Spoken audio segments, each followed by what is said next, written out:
अस्सलाम वालेकुम स्टूडेंट्स, कैसे हैं आप सब। उम्मीद है सब खैरियत से होंगे। आज की इस वीडियो में हम मैथ्स फर्स्ट ईयर इसका क्वेश्चन नंबर 2 सॉल्व करेंगे, एक्सरसाइज 1.2 का। इससे पहले हमने क्वेश्चन नंबर 1 सॉल्व किया था, उसके तमाम पार्ट्स को सॉल्व किया था।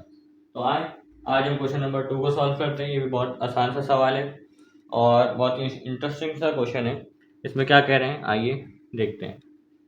मैंने 1.1 एक्सरसाइज 1.1 की तमाम क्वेश्चंस की वीडियोस अपलोड की हुई हैं। The study world YouTube channel पे जाके आप सर्च कर सकते हैं। मैं डिस्क्रिप्शन में भी उसके लिंक्स डाल दूंगा, ठीक है, वहाँ पे आप देख सकते हैं। इसमें क्या कह रहे हैं क्वेश्चन नंबर 2 में, इफ़ Z1 एंड Z2, ये तीन आप लोगों को दे दिया गया है। Z1 और Z2 आर कॉम्प्लेक्स नंबर्स, ये तीनों जो हैं ये कॉम्प्लेक्स नंबर हैं। देन प्रूव दैट, ठीक है। प्रूफ क्या करना है कि अब आप लोगों को इसके 3-4 पार्ट्स दिए हैं, वो हमने प्रूफ करना है। जबकि आप लोगों को बता दिया गया है कि Z1 और Z2 जो है वो कॉम्प्लेक्स नंबर्स हैं। अब ये कॉम्प्लेक्स नंबर्स क्या होते हैं, पहले हमें ये जानना होगा। देखें, कॉम्प्लेक्स नंबर वो होते हैं जो जिसके अंदर रियल पार्ट भी आए और इमेजिनरी पार्ट भी आए, ठीक है। किस तरीके से? रियल पार्ट क्या होता है, कोई भी नंबर है, जैसे कि a है, ठीक है, ये एक रियल पार्ट है क्योंकि इसके साथ आयोटा नहीं लगा हुआ। अगर आयोटा आ जाए तो वो बन जाता है imaginary part, because iota is an imaginary number, ठीक है। अगर मैं इसको ऐसे कर दूं a प्लस आयोटा b, तो ये इमेजिनरी पार्ट हो गया क्योंकि इसके साथ आयोटा लगा हुआ है। अब देखें आप कि a जो है ये रियल पार्ट है क्योंकि इसके साथ आयोटा नहीं है, और प्लस करने के बाद इसके साथ आयोटा है, ठीक है। Iota is an imaginary number, so that's why this iota b is imaginary part, ठीक है। तो यानी कि कॉम्प्लेक्स नंबर यही हुआ कि रियल पार्ट भी है जिसके अंदर और इमेजिनरी पार्ट भी है। यानी कि कॉम्प्लेक्स नंबर ऐसे नंबर होते हैं जिसके अंदर रियल पार्ट भी हो और इमेजिनरी पार्ट भी हो, ठीक है। तो इसको हम ये z का नाम दे दें, a प्लस आयोटा b, इसको मैं z का नाम दे देता हूँ। भाई z की वैल्यू हमने ये निकाली क्योंकि z एक कॉम्प्लेक्स नंबर इन्होंने बताया हमें सवाल में, सही है। तो z की वैल्यू हमने ऐसे निकाल ली क्योंकि हमने बना लिया भाई कि ये कॉम्प्लेक्स नंबर है a प्लस आयोटा b। अब देखें इसी तरीके से Z1 की वैल्यू भी इसी तरीके से हम बना लेते हैं, खुद ही सपोज कर लेते हैं। Z1 बराबर या a है या a1 कह देते हैं, a1 प्लस आयोटा b, ठीक है। इसके अंदर हमने क्या किया कि बस a को a1 कह दिया, z था क्योंकि Z1 हो गया तो हमने a1 कह दिया, सही है। उसी तरीके से अब हम कह देते हैं कि Z2, सही है। अब हम Z2 पे आ जाते हैं, वही कर देंगे कि Z1 था तो A1 था, अब Z2 है तो क्या हो जाएगा, A2 हो जाएगा, प्लस आयोटा भी ऐसे ही रहेगा। तो देखें आप इन तीनों के अंदर रियल पार्ट भी है और इमेजिनरी पार्ट भी। तुम्हारी बात क्वेश्चन में जो इन्होंने कही कि Z1 और Z2 कॉम्प्लेक्स नंबर है, बिल्कुल है। रियल पार्ट भी इमेजिनरी पार्ट भी है, पूरा एक कॉम्प्लेक्स नंबर है, तो Z एक कॉम्प्लेक्स नंबर है। Z1 के साथ भी यही है, A1 जो है वो रियल पार्ट है, आयोटा भी इमेजिनरी पार्ट है, तो ये पूरा एक कॉम्प्लेक्स नंबर है, तो Z1 पूरा एक कॉम्प्लेक्स नंबर है क्योंकि Z1 इसके बराबर है, सही है ना। क्योंकि ये अगर कॉम्प्लेक्स नंबर है तो ये भी Z1 भी तो इसी के बराबर है, सही है। तो यानी कि ये कॉम्प्लेक्स नंबर है तो ये भी कॉम्प्लेक्स नंबर होगा। उसी तरीके से यहाँ पे Z2, ये A2 जो है वो रियल पार्ट है और आयोटा भी जो है वो क्या है, वो इमेजिनरी पार्ट है, तो यानी कि वो भी कॉम्प्लेक्स नंबर है। तो इस तरीके से हमने Z1 और Z2 की वैल्यू हमने खुद ही से बना ली, ठीक है। अब चलते हैं, तो ये तीनों जो चारों पार्ट हैं इसके अंदर, और इसमें ये सेम रहेंगी वैल्यूज, सही है, ये किसी पार्ट में भी चेंज नहीं होंगी। अब क्या कह रहे हैं कि पहले पार्ट के अंदर मैं यहाँ लिख देता हूँ Z प्लस Z आयोटा, नहीं, Z plus Z conjugate. Z के ऊपर बार बना हुआ है, इसका मतलब क्या है कि ये कॉन्जुगेट है। इज रियल का क्या मतलब है, अब ये देखें। इज रियल का मतलब ये है कि इसको सॉल्व करने के बाद सिर्फ रियल पार्ट बचेगा, इमेजिनरी पार्ट नहीं बचेगा। किस तरीके से, अब हम इसको सॉल्व करते हैं, ठीक है। मैं सॉल्यूशन की हेडिंग डालता हूँ और देखें आप, पहले हम इनकी वैल्यूज लिख लेते हैं। z की वैल्यू क्या है? z की वैल्यू है a प्लस आयोटा b, सही है ना। और z कॉन्जुगेट क्या होता है? अभी z कॉन्जुगेट, ठीक है, जब भी किसी नंबर के ऊपर यानी z के ऊपर कॉन्जुगेट आ गया, किसी के ऊपर भी कॉन्जुगेट आ गया, तो उसकी वैल्यू जो है a प्लस आयोटा b, सही है, a प्लस आयोटा b, उसमें जो बीच में जो साइन है, जो इमेजिनरी पार्ट के साथ जो साइन लगा हुआ है वो चेंज हो जाएगा।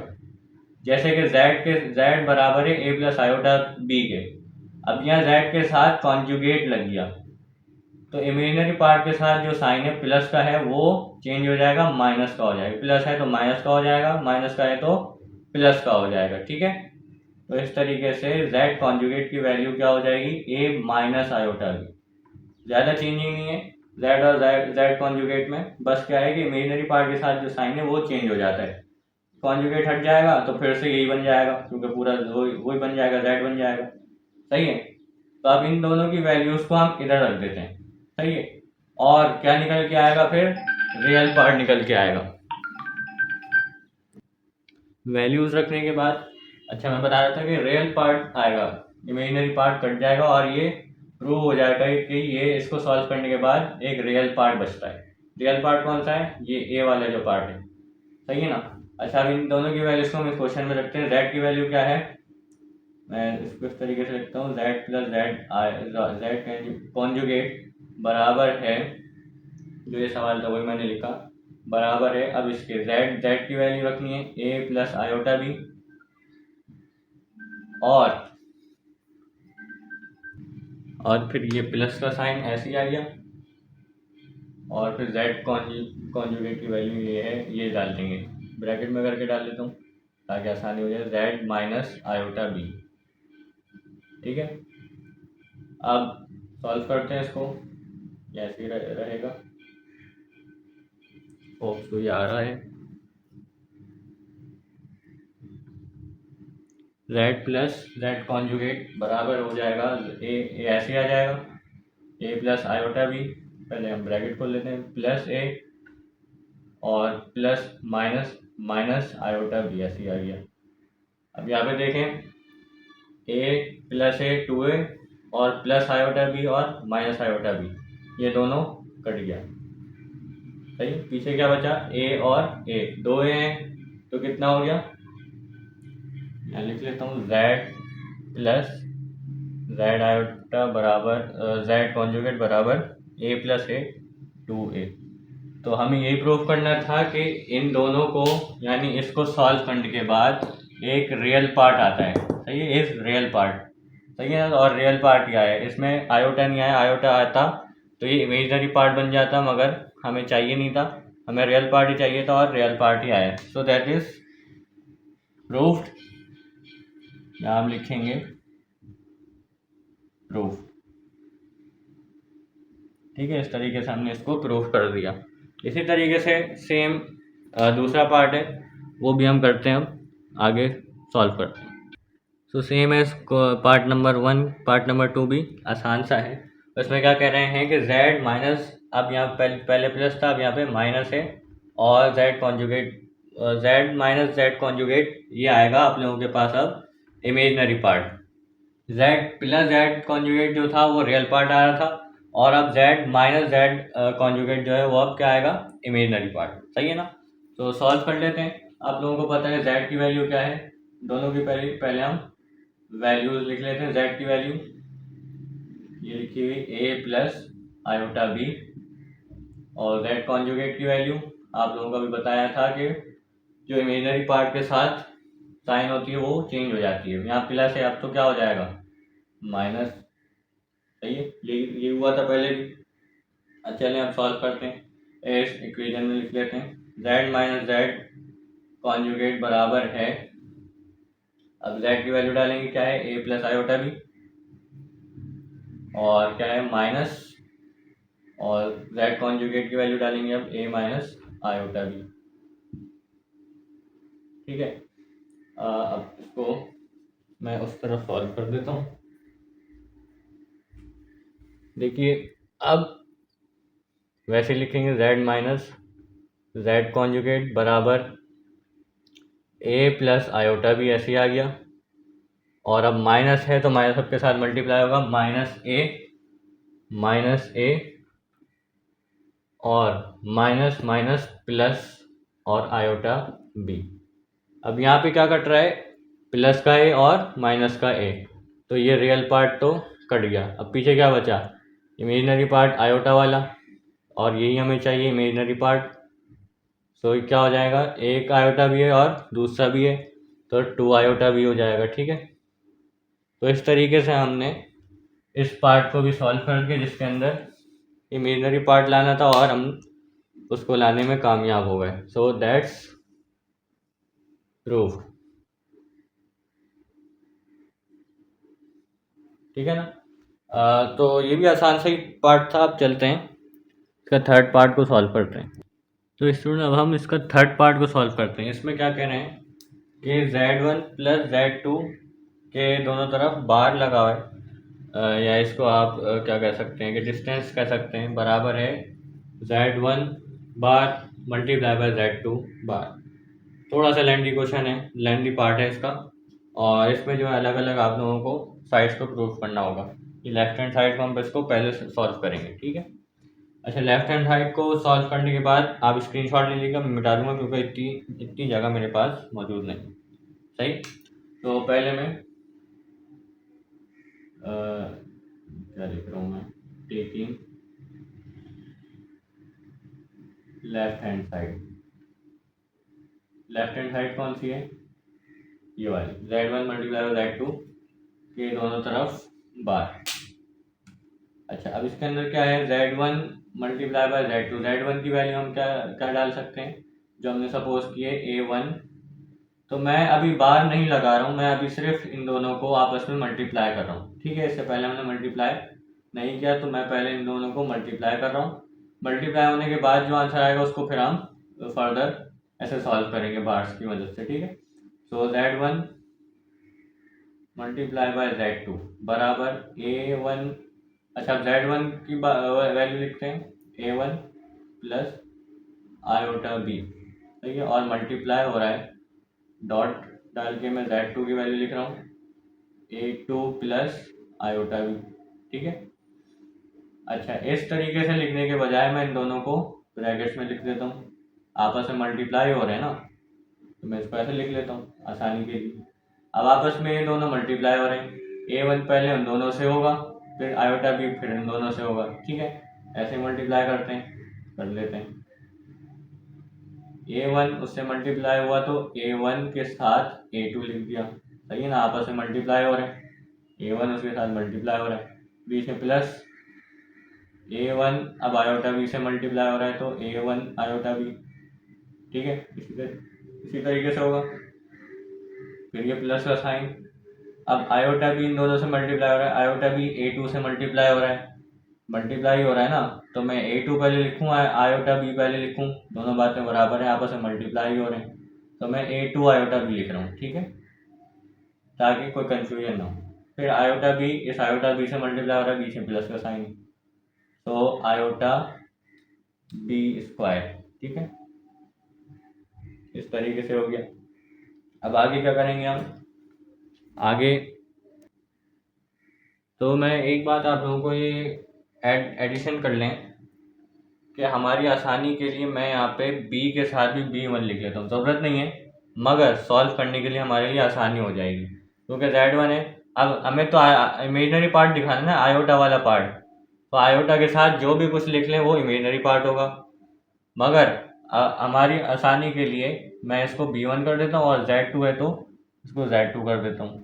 सही है, वैसे तो कोई फ़र्क उस पर नहीं पड़ रहा था, मगर सिर्फ सॉल्विंग के लिए मैं इनको बी को भी नाम दे रहा हूँ, B1 और B2, तो मैं यहाँ पे भी कर देता हूँ।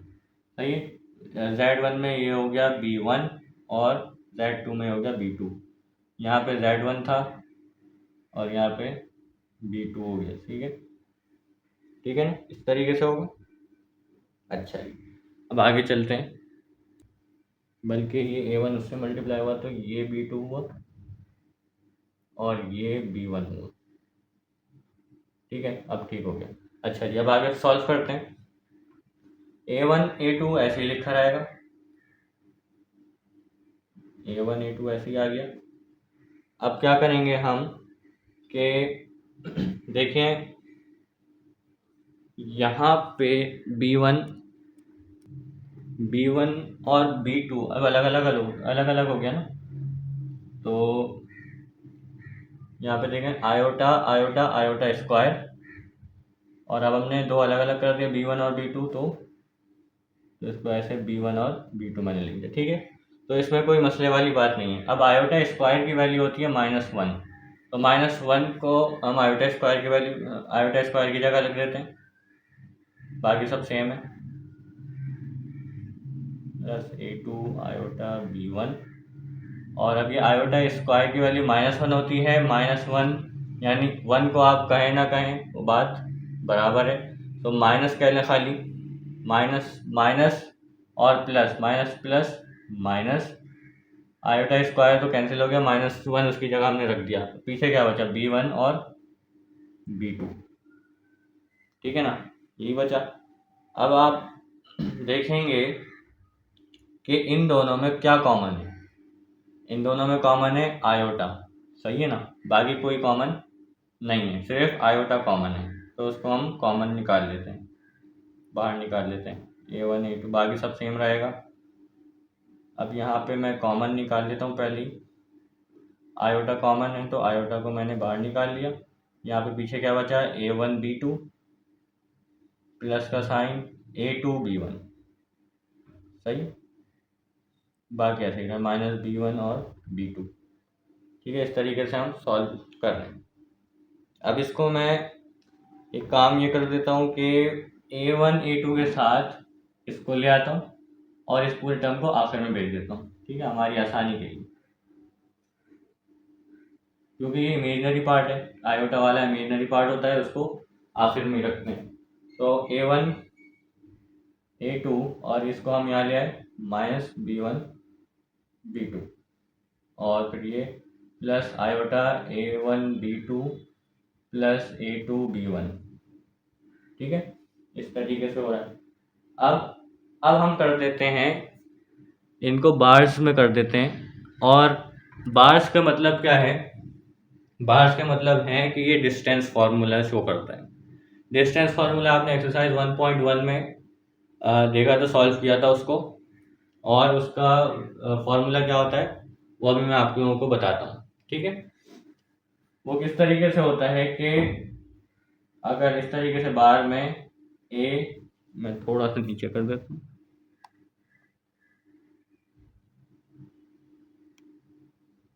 बार्स के अंदर A मल्टीप्लाई हो रहा है B के साथ,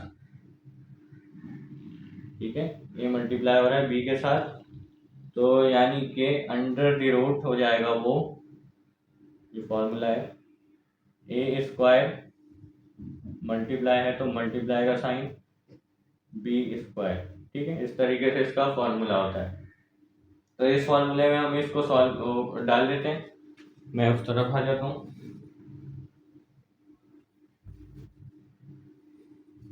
देखें अब क्या है फॉर्मूला कि Z1 और Z2 है, तो A और B आप लोग देखें, ये आ गए बार्स में Z1 और Z2, सही, यही क्वेश्चन हमने सॉल्व करना है, वो देखें लेफ्ट हैंड साइड बराबर आ जाएगा अंडर द रूट, और अब Z1 जो है वो A होगा, यानी कि ये वाला हिस्सा रियल पार्ट, और B जो होगा वो क्या होगा, इमेजिनरी पार्ट, सही है ना। सो Z1 की वैल्यू क्या है, A1 A2 और माइनस का B1 और B2, सही, इसका स्क्वायर हमने लिया। उसके बाद फिर हम क्या करेंगे, अब एक रूल है कि इमेजिनरी पार्ट का आयोटा साथ नहीं आता इस फॉर्मूले के अंदर, इमेजिनरी पार्ट का जो सिर्फ वैल्यू है वो अंदर आएगी, आयोटा अंदर इस स्क्वायर रूट के अंदर नहीं आएगा। तो देखें अब यहाँ पे क्या है, प्लस, सही है, प्लस आ गया, और अंडर द रूट अब क्या है, इमेजिनरी पार्ट की जो वैल्यू है A1 B2, आयोटा हम शामिल नहीं करेंगे, A1 B2 और प्लस A2 B1 उसका स्क्वायर, ठीक है, ये सब इसके अंदर है। सही है ना। अब चलते हैं आगे, चलते हैं और फर्दर अजान के बाद सॉल्व करते हैं। यहाँ तक आप स्क्रीनशॉट ले लें ताकि मेरे पास ज़्यादा स्पेस हो, क्योंकि आगे जो है वो स्पेंड होना है। ये जल्दी से इसके स्क्रीनशॉट ले लें, फिर मैं मिटा। तो जहाँ से छोड़ा था मैंने उसको यहाँ पे लिख लिया। अब इसको जल्दी से इसको हम सॉल्व कर लेते हैं। तो Z1 मल्टीप्लाई हो रहा है Z2 के साथ ब्रैकेट के अंदर इज इक्वल्स टू, अब क्या हो रहा है यहाँ पे कि a माइनस बी का होल स्क्वायर का फॉर्मूला लग रहा है ना, यहाँ पे बिल्कुल लग रहा है, और इस तरफ भी लग रहा है कि a प्लस बी स्क्वायर का फॉर्मूला इधर भी लग रहा है। तो दोनों तरफ फॉर्मूला लग रहे हैं, तो काफ़ी लंबा ये जो है एक्सपेंड हो जाएगा। इसको हम जल्दी से एक्सपेंड करते हैं, सॉल्व करते हैं। सही, तो मैं एक बड़ा सा स्क्वायर रूट यहाँ पे बना लेता हूँ, और ये जो है लिख लिया, इसको मैं यहाँ तक फैला देता हूँ। और अब यहाँ पे देखें A1 A2, ये क्या है, ये पूरा A है, माइनस का साइन, और ये B1 B2 ये B है, तो A minus B, A square minus 2AB plus B square इसका फॉर्मूला होता है। तो A मैं यहाँ पे लिख लेता हूँ A1 और A2 का, यानी A का स्क्वायर माइनस 2AB, ये क्या है A1 A2, B क्या है B1 B2, सही है, और फॉर्मूले के मुताबिक प्लस फिर B स्क्वायर B1 B2 का होल स्क्वायर, सही है, ये बीच में प्लस का साइन ऐसे ही आ गया। अब इसको सॉल्व करते हैं, मैं ज़रा सा उस तरफ आ जाता हूँ और फिर इसको सॉल्व कर लेते हैं। यहाँ पे भी A क्या है A1 B2, A square plus है, प्लस का 2A क्या है A1 B2, A2AB, B क्या है A2 B1 plus B square A2 B1 का स्क्वायर, सही, ये आ गया इसके अंदर। सही है, तो ये कोने तक पहुंच गया। अब इसको सॉल्व कर लेते हैं। अब देखिए ये पूरे एक स्क्वायर रूट के अंदर है। अब यहाँ पे आप देखेंगे कि यहाँ पे है -2 के साथ ये दो ब्रैकेट मल्टीप्लाई हो रहे हैं, और यहाँ पे +2 के साथ ये दो ब्रैकेट्स मल्टीप्लाई हो रहे हैं। मगर अंदर जो है आप देखेंगे कि दोनों ब्रैकेट्स में A1 A2 और B1 B2, ये दोनों चीज़ें दोनों ब्रैकेट्स के अंदर, यानी A1 A2 B1 B2 इस तरफ भी है, और +2 के साथ A1 B2 A2 B1, यानी कि A1 A2 B1 B2 same ही है, क्योंकि मल्टीप्लाई हो रहे हैं। आप A1 पहले लिखें, B1 पहले लिखें, A2 पहले लिखें या B2 पहले लिखें, हैं तो मल्टीप्लाई ही हो रहे हैं आपस में सारे। और कैसे, किस तरीके से हो रहे हैं, -2 के साथ ये मल्टीप्लाई हो रहे हैं और ये +2 के साथ मल्टीप्लाई हो रहे हैं। तो -2 के साथ ये तमाम वैल्यूज़ कैंसिल हो जाएंगी +2 के साथ, सही है। माइनस और +2 के साथ अंदर के जो ब्रैकेट्स हैं वो दोनों तरफ सेम है, बस आगे पीछे हुए हैं, सही है। तो इस तरीके से ये कट जाएंगे और पीछे जो रह जाएगा हम उसको सॉल्व कर लेंगे, सही है। तो Z1 मल्टीप्लाई बाय Z2 का ब्रैकेट बार और फिर स्क्वायर रूट। अब ये जो है ये सॉल्व हो रहा है, A1 के ऊपर भी स्क्वायर है और A2 के ऊपर भी स्क्वायर है, तो A1 स्क्वायर और A2 स्क्वायर, सही है। ये -2 ये वाली रकम जो वैल्यू है वो कट गई। अब फिर ये है प्लस B1 स्क्वायर और B2 स्क्वायर, ठीक है। फिर उसके बाद ये है प्लस के बाद A1 स्क्वायर और B2 स्क्वायर, सही है ना, सही आ रहा है अभी तक। और फिर आखिर में वो है प्लस ये A2 स्क्वायर और B1 स्क्वायर, ठीक है। तो इस तरीके से ये है आप लोगों का लेफ्ट हैंड साइड। अब ये क्वेश्चन सॉल्व नहीं हुआ, ये अभी आप लोगों के पास लेफ्ट हैंड साइड आया है, तो इसको जल्दी से आप लोग इसका स्क्रीनशॉट ले लें, फिर मैं इसको मिटा के अब राइट हैंड साइड को सॉल्व करूंगा। ये नोट कर लिएगा, ये लेफ्ट हैंड साइड है, इसी के बराबर आना चाहिए left hand right hand side, ठीक है। तो उसको अब हम सॉल्व करते हैं। तो अब राइट हैंड साइड को इसको अब हम सॉल्व करते हैं। अच्छा, इसके अंदर क्या है, राइट हैंड साइड के अंदर z1 को अलग जो है वो बार के अंदर करना है और मल्टीप्लाई z2 को अलग। तो सबसे पहले जो हमने मल्टीप्लाई किया था पिछले लेफ्ट हैंड साइड में, वो तो हम सेम करेंगे। इस तरीके से z1 और z2 को एक साथ मल्टीप्लाई करेंगे। a1 z1 की वैल्यू है a प्लस आयोटा b, तो z1 की value a1 plus iota b1, ये हो गई z1 की वैल्यू। अब इसको मल्टीप्लाई कराएंगे z2 की वैल्यू के साथ, a2 प्लस आयोटा b2। देखिए जैसे पिछले लेफ्ट हैंड साइड में हमने मल्टीप्लाई किया था वैसे ही हम मल्टीप्लाई कर रहे हैं, ठीक है। तो मैं जल्दी से इसको, ये आपने देखा हुआ है मल्टीप्लाई करते हुए, a1 उससे मल्टीप्लाई हुआ a1 a2 प्लस a1 उससे हुआ a1 b2 आयोटा प्लस अब ये a2 आयोटा b1 और फिर ये उससे आयोटा स्क्वायर, पहले b1 b2 लिख लेते हैं, b1 b2 आयोटा स्क्वायर, ठीक है। हम सिर्फ अभी मल्टीप्लाई कर रहे हैं आपस में ये z1 z2 को। फिर क्या करेंगे, जैसे हमने पहले किया था कि आयोटा स्क्वायर की वैल्यू होती है -1 और प्लस, यानी माइनस और प्लस माइनस, तो यहाँ पे क्या आ जाएगा माइनस, सही है। तो मैं इसको आयोटा स्क्वायर की वैल्यू को मिटा देता हूँ और उसकी वैल्यू -1 को माइनस प्लस माइनस, सही है, मल्टीप्लाई हो रही है ना साइंस, तो प्लस माइनस माइनस मैंने ऐसे लिख दिया। अब आगे क्या करेंगे, जैसे पहले किया था, यहाँ पे आयोटा आयोटा जो है कॉमन आ रहा है, कॉमन ले लेते हैं, मगर उससे पहले मैं इसको और इसको एक साथ लिख लेता हूँ, क्योंकि ये रियल पार्ट्स हैं और आयोटा वाली इमेजिनरी पार्ट्स होती हैं। तो a1 a2 माइनस, अब मैं ये लिख लेता हूँ b1 b2, और यहाँ पे आयोटा कॉमन ले लेते हैं, plus iota common a1 b2 और प्लस a2 b1, ठीक है। यहाँ तक हमने पहले जो किया था वही हमने अभी सेम किया। अब आगे चलते हैं, अब हमने इसको अलग अलग उसके अंदर फॉर्मूले के अंदर डालना है। किस तरीके से, अब z1 जो कि हम सपोज कर रहे हैं कि ये रियल पार्ट है, यानी कि ये है a1 a2 minus b1 b2, इसको हम अलग स्क्वायर रूट में करेंगे।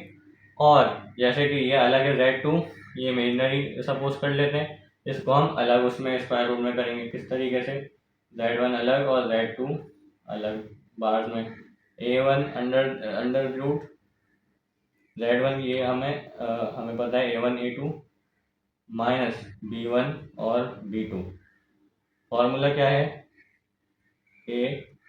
ए स्क्वायर, सही है। और फिर ये और से देखिएगा, ए ये अलग हो गया और फिर अब ये प्लस का साइन बीच में आ गया, और हमने यहाँ पर हमने इसको फॉर्मूले को दो हिस्सों में तोड़ दिया। हम इसको अगर एक कर देंगे तो फिर से वही बात आ जाएगी जो हमने पहले किया था लेफ्ट हैंड साइड में, सही है।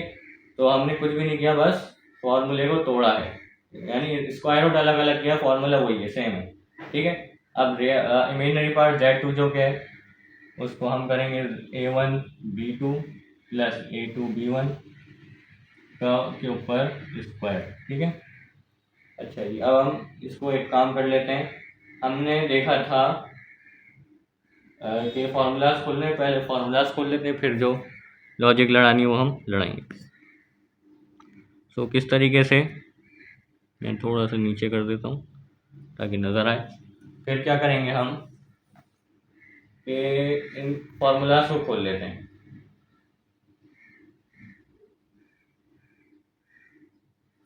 क्या हो जाएगा, अंडर, मगर हाँ, पहले फार्मूलाज को हम खोल लेते हैं। a1 a2, अच्छा अब वही फार्मूला है a माइनस बी का होल स्क्वायर, सही है। a क्या है a1 a2 माइनस का साइन 2 a क्या है a1 a2 और बी क्या है, B1 B2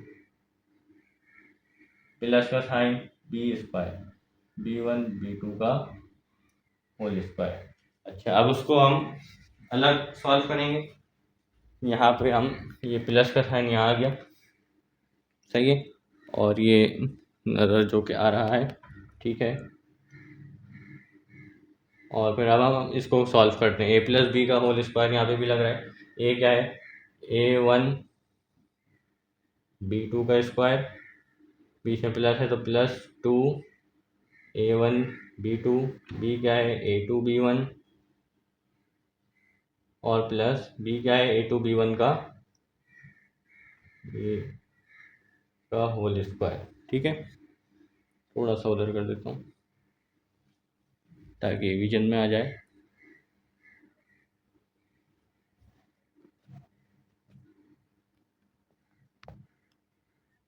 ठीक है। अच्छा, अब आगे क्या करेंगे, आगे हम यही करेंगे जो हमने पहले किया था। अब हम इन दोनों को आपस में मिला लेते हैं। आपस में मिलाएंगे तो वही होगा जो हमने पहले किया था कि आपस में -2 है और वो +2 है। अंदर की चीज़ें सेम है, आगे पीछे हैं बस, तो ये कट जाएंगी। तो मैं इनको यहीं पे ही काट देता हूँ, ठीक है। आप लोगों के स्टेप्स बचेंगे और कुछ नहीं होगा, सही है, क्योंकि मैंने अब इनको आपस में एक ही स्क्वायर रूट के अंदर कर दिया। अब मैं क्या कर सकता हूँ कि यहाँ पे स्क्वायर लगाना भूल गया। अब मैं यहाँ पे क्या करूँगा, अच्छा, Z1 मल्टीप्लाई Z2 बराबर √। अच्छा जी, अब यहाँ पे क्या बचा, अब इसको सॉल्व करते हैं। A1 स्क्वायर A2 स्क्वायर, ठीक है ना, A1 स्क्वायर A2 स्क्वायर, आगे क्या है यहाँ पे plus B1 square B2 square, और यहाँ पे भी मैंने इसको सेम कर दिया, plus A1 square B2 square, और फिर यहाँ पे जगह कहाँ गई, प्लस ये रह गया, मैं इसको यहाँ लिख लेता हूँ A2 स्क्वायर और B1 स्क्वायर। तो आप देखेंगे कि जो लेफ़्ट हैंड साइड हमने प्रूफ की थी वही बराबर आ गई ये राइट हैंड साइड के। तो ये दोनों बातें बराबर आ गई, यानी कि ये भी और इस दोनों तरीके से मल्टीप्लाई करने से। सो हैंड्स प्रूफ, ये भी हमने प्रूफ कर लिया कि लेफ़्ट हैंड साइड बराबर है राइट हैंड साइड के। तो उम्मीद है ये वीडियो आप लोगों को, ये पार्ट आप लोगों को समझ में आया होगा। अब चूँकि इसका पार्ट 4 भी है, मगर वो इंतहाई लेंदी पार्ट है कि उसको मैं यहाँ पे करवा नहीं सकता। उसके वो तकरीबन 3-4 पेज का लॉन्ग पार्ट है, ठीक है ना, और इतना इम्पोर्टेंट वो नहीं है। क्योंकि मुझे करवाना है तो मैं उसको पेन और पेपर पे करवाऊँगा इंशाल्लाह, क्योंकि यहाँ पे मेरे पास इतनी जगह, इनफ स्पेस नहीं है, ठीक है। तो अब आप उसकी इंतज़ार करिएगा, और ये वीडियो इंशाल्लाह आप लोगों को अच्छी लगी होगी। और बस यही कह सकते हैं कि कोशिश है अब मेरी एक, ठीक है, और आप लोगों को पढ़ाना मेरी ज़िम्मेदारी है। एंड बस अपना ख्याल रखें, टेक केयर, अल्लाह हाफ़िज़।